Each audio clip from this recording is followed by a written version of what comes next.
France, Japan and the United States. Very different economies, but with one thing in common. They've all lost their AAA credit rating.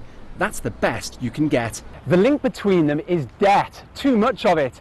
Back in 2011, lawmakers here in the US couldn't agree on how to stop the national debt from spiraling out of control.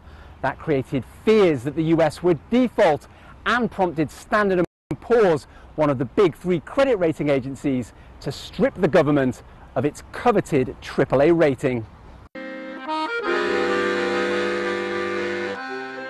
France was another big economy that suffered a similar fate the following year. But its former president didn't think S&P's assessment was credible.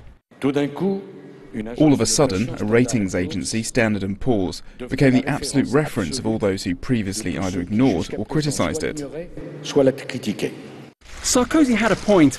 S&P was so off the mark in the run-up to the 2008 financial crisis, it ended up paying $1.5 billion to settle lawsuits over the top ratings it gave to worthless financial products.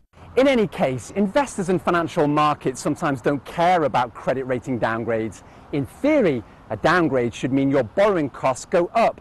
But there was so much confidence in France and the US, their borrowing costs went down. That's right, it became cheaper, not more expensive, for their governments to get credit.